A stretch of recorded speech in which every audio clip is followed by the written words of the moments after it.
የልጄን ልጅ ሳላይ ማለፍ አለብኝ እንደ ሀሜርዬ? እናንተ ለእናንተ ነው እንዴ? ለእኔም እኮ ማሰብ አለባችሁ። እኔ እንደዚህ ታመም ያለው በሳም እየመጡ ነው ተብሎ ተደውሎልን ማልቀስ አያስፈልግም። እኛ ደስታን በደስታ መቀበል ነው። በእርግጥ ደስታ ያስለቅሳል፣ ግን አይለቀስም። ይለጣል። እሺ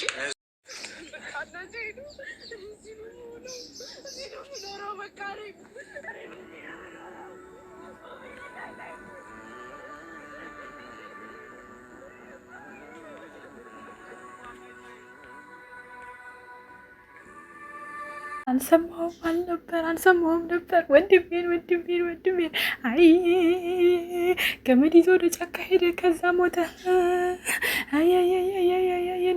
እንደው ምን ላድርግ? አይ ዶላርዬ ዶላሬ ስራህን ይስጥህ። ሰላም፣ እንዴት ናችሁ? ድና የተከበራችሁ በመላው ዓለም የምትገኙ ኢትዮጵያውያን እንዲሁም ኤርትራውያን የቻናል ቤተሰቦች እንዴት አላችሁልኝ? እግዚአብሔር ይመስገን በጣም ሰላም ነኝ። እናንተ ጋርም ሁሉ ሰላም እንደሚሆን ተስፋ እያደረኩ ይሄን ቪዲዮ ስትጀምሩ እንደተለመደው ላይክ እና ሼር፣ ሰብስክራይብ በማድረግ ሰብስክራይብ ስታደርጉ የደወል ምልክቱን በመጫን ቤተሰብ ትሆኑ ዘንድ በአክብሮት እየጋበዝኩ የተለመደ ሀሳብ አስተያየታችሁን በኮሜንት እንድትሰጡኝ እያልኩኝ ትናንት በሰራው ቪዲዮ ላይ እዚህ ጋር የምታዩትን አንድ የእህታችንን ኮሜንት መቼም እህታችን ልበልሽ የሞኞች ኮሜንት ማለት ነው። የሞኞችና የውሆች ኮሜንት በጣም ብዙ አለና በሱ ጉዳይ ሀሳብ መስጠት ፈለግኩኝ ማለት ነው። እና ቪዲዮ ላይክ ሼር ሰብስክራይብ ማድረግ አትርሱ ማሮቼ። እኔ እንግዲህ ነጯን እውነቷን ነው። እኔ ጋር ውሸት በጣም አላርጂኬ ነው፣ ደስ አይለኝም፣ ጸረ ውሸት ነኝ። እና ከፊት ላይ ያስገባሁላችሁ ቪዲዮ አለ። በመጀመሪያ ይሄን ስራ ለምትሰሩ ሰዎች በጣም የምታሳዝኑት ቤተሰቦቻችሁን፣ እናት አባቶቻችሁን ለድራማ የምታስገቡ ባለጌ ዩቲዩበሮች፣ ይሄ ለእናንተ ነው መልእክቴ። በጣም ነውርና ብልግና ነው። በዚህ ልክ በውሸት እናት በመቁረቢያው ቤተክርስቲያን በሚሄጇ ሰዓት ለድራማ ቁጭ እያደረጋችሁ በቤተሰቦቻችሁ የምትሸቅሉ በተለይ በእናት ይሄ እፈሩ፣ ልታፍሩበት የሚገባ ነገር ነው። ወይ ተከታታይ ድራማ አድርጉትና ህዝብ እውነቱን አውቆ በጉጉት ይጠብቅ። ሼር እየተደራረጋችሁ ገመድ ይዞ ሲወጣ አስቦ ጠርቶ አሁን ዛሬ የምንለቁ እንደሆነ ጉድ ማየት እፈልጋለሁ እኔ። ወይ ዛሬ ወይ ነገ እንግዲህ አንዳችሁ ጋር ቪዲዮ ይለቀቃል። ወይ ሰልስት ቁጭ ብላችሁ እናንተ እንደሆነ አታፍሩ። አንዴ ፍረታችሁን በጨው ቀቅላችሁ በልታችሁታል። አጥሩትና መታረጉት አታጡም ወይ? የውሸት ሳጥን ይዛችሁ ትመጣላችሁ። ሎት ስባት ሲው ማረነ ክርስቶስ ፈጣሪ ወይ ሀገሬ ገብቼ እንደው የማይጠቅም እንደው የሚጠቅም እንኳን ባይሆን ሰው የሚያስቅና የሚያዝናና ቪዲዮ እንድሰራ እርዳኝ መድኃኒዓለም። እኔም ዩቲዩበር ነኝ። ወልደው ሳይጨርሱ በሰው ልጅ አይስቁ ይላልና ነገም እንደሚገጥመኝ አላቅምና መድኃኒዓለም ሳታጃጅሉ ሰደኝ። ገንዘብ ብዬ ተስገብግቤ ራሴንም ማህበረሰቤንም ቤተሰቤንም ዝቅ ከማድረግ ሰውረኝ። አሜን። ተሰድቦ ከመኖር አድነኝ። አሜን። ዱዓና ጸሎት አድርጉልኝ ማሮቼ። እና ወደ ቪዲዮአችን እንመለስ። መጀመሪያ ላይ እንዳያችሁት እንግዲህ የዚች የቤቲ እናት በቤት ነው የሚዞን። አሁን ሱማን አላውቅም ሲጀመር። አሁን ራሱ እየተጠራጠርኩ ነው። አሁን ሃይማኖቷን ራሱ የቀየረችው ዝም ብላችሁ ጠብቁ። መጨረሻ ላይ ባሏም አይደለም ይሄ የሚሆነው። አሁን ነው እየገባኝ ያለው። ወደ ቤተሰቦቿ ትመለሳለች። ዝም ብላችሁ ጠብቁ። ሲጀመር ሃይማኖት ከዚህ በፊት የሆነ ልጅ ታስታውሱ ከሆነ ሃይማኖት የቀየርኩ ብላ ዩቲዩብ አልሳካ ሲላት ተመለሰች። እንዲህ እየተጃጃሉብን ነው በዚህ ሰዓት። አሁን እኔ ሰው ወዶ ፈቅዶ አምኖበት ለሚሄድ የትም ይሄድ ይምጣም እኔ ችግር የለብኝም፣ አይመለከተኝም። የሰውም ሃይማኖት ዝቅ ማድረግ ሰውም አይደለሁም። በሃይማኖቴን አከብራለሁ፣ ሃይማኖቴን ያክብሩልኝ። ግን ደግሞ ሁኔታዋ ስላናደደኝ ነው የልጅቷ ስራ ማለት ነው። እሱን ራሱ መነጋገሪያ ስለሆኑ ነው ስለፈለጉት ነው መነጋገሪያ ለመሆን ይመስለኛል ይሄንን ስራ እየሰሩ ያሉት። ጊዜ ወስዷል፣ ጊዜ ይፈተዋል። እሱን ተውት። አሁን ወቅታዊ ስለሆነውና አሁን እየሰሩ ስላሉት ቪዲዮ ነው የምናወራው። በመጀመሪያ ላይ እንዳያችሁት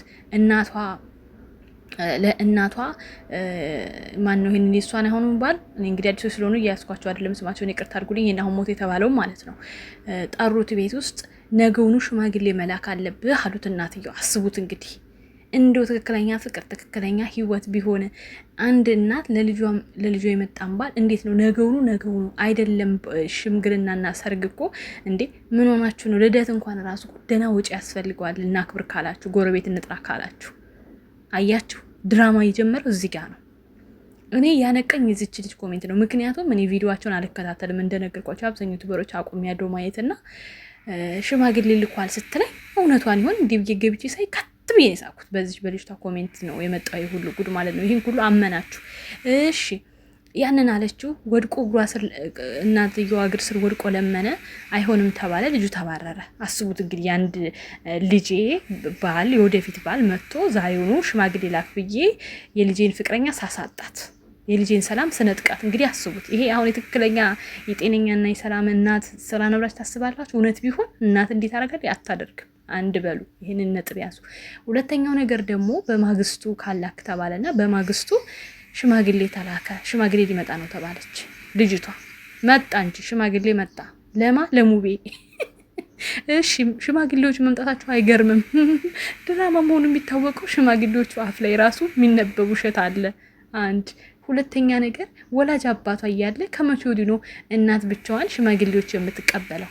ከወንድሞች ጋር ለዛው ትላልቅ ሰው ሳይኖርበት። አስቡት እንግዲህ የግልገል ማት ወንድሞቿ ተሰብስበው ወንድሞቿና ጓደኛው እና እናትየዋ አባት ሳይሰማ ማለት ነው። አባት እያለ በየትኛው ባህላችን ነው ሆኖ ይሄ እውነተኛ ነው ብላችሁ የምትይዙት? ኧረ ቅመሞች እየንቁ እንደሞ ጉድ ናችሁ። እኔ እኮ ይሄን እውነት አድርጋችሁ የምትሰደደቡት ነገር ነው ኮሜንት ላይ የሚገርም። እንዲሁ እመኑ ማመኑ ለብቻችሁ ራሳችሁን ችላችሁ ተጃጃሉ። ለምን ሌላውን ይዛችሁ ትጃጃላላችሁ? እሺ ከዛም በኋላ ሽማግሌው ተላከ፣ ተቀበሉ ተባለ። ይሄ ሁሉ በአንድ ሳምንት ውስጥ ሆነ ማለት በ4 ቀን በ5 ቀን ልዩነት ውስጥ ማለት ነው። ይሄ የሰው ልጅ ህይወት ቀልድ እንደ ቀልድ ማለት ነው። ሽማግሌው ተቀበሉ፣ ተፈጸመ። ከዛም በኋላ በሽማግሌ በተላከ በ3ኛው ቀን ሙቤ ቀለበት አሰረ። ቀለበት ሊያስር ሲል የቀድሞ ባሏ መጣ፣ የቀድሞ ፍቅረኛዋ መጣና በጠበጠ። እሺ ከዛስ በማግስቱ ኧረ ወይኔ ፊልም ያበደ ነበር። ይሄው በአንድ ቻናል ሆኖ በተከታታይ ርዕስ አውጥታችሁለት ፊልም ብታረጉልን ከዚህ በላይ ቪው ኖሮት ይታያል። የሚገርማችሁ ሁላችሁም ዩቲዩበሮች የምትሰሩትን እውነተኛ አርጋችሁ ዋሽታችሁ ወደኛ ከምታመጡት ድራማ ብላችሁ ርዕስ ብትሰጡት በኩራት በጉጉት እናየዋለን። ልክ እንደ ጽናት፣ ልክ እንደ አፍላ፣ እንደ ሌሎቹም በጉጉት የምናየው ስራ ይሆናል። ዋሽታችሁ ከምትሰሩብን ማለት ነው። መጨረሻ ላይ ልጅ እዛ ጋር እንዴት ትከጀኛለሽ? እንዴት በአንድ ቀን እያወቅክ ተነግሮታል። እንግዲህ ነገ ካላክ ሌላ ሰው ሊልክ ነው ተብሎ ቀለበት ማሰሯል ሲያቅ አበደ መጣ። ከዛ በማግስቱ ገመድ ይዞ ወደ ጫካ ሲሄድ ደረሱበት ማለት ነው። አስባችሁታል ስቴፑን? ከዛ ጫካ ገና ለገና እናትየዋ ጫካ ገመድ ይዞ ሲሄድ ተናነቀችው ማለት ነች። ቤቲ አላስጥላለችው፣ አላድላለችው። ፈርጥጦ ጫካ ገባ። አሁን ጫካ አውሬ ብላው በገመድ ይታነቅ ሳያውት ንፋስ ይውሰደው መንፈስ ያዘው ሳያውቁት ያዙ ይልቀቁኛሉ። ነገ ደግሞ እንደ መንፈስ ከሰማይ ወረደ፣ ተነሳ፣ አረገ ብለው ይመጣሉ። ተረት የመልሱ አፌን በዳቦ አብሱ። ማሮቼ እንዴት ነው ትረካ ያልተመቻችሁ? ይሄን ደግሞ ተውበሉኝ። ከሰሞኑ ታዩታላችሁ። መቼም ልጁ ሞተ ብለው ጫክ ነው አያጠፉትም ከሚዲያው አይደለ? ምን ተብሎ እንደሚመጣ ማየት ፈልጋለሁ እኔ። እንዴት ተረፈ? ያው ተረፈ ብሎ ነው የሚያመጡት። በተአምር ተረፈ፣ ሰዋዳ ነው የሆነ ነገር ተብሎ ይመጣል። ይሄን እናውቃለን። እና በዚህ ልክ አትዋሹ እባካችሁ። እኔ እናንተ እንደዋሻችሁ ዋሹ፣ ችግር የለው።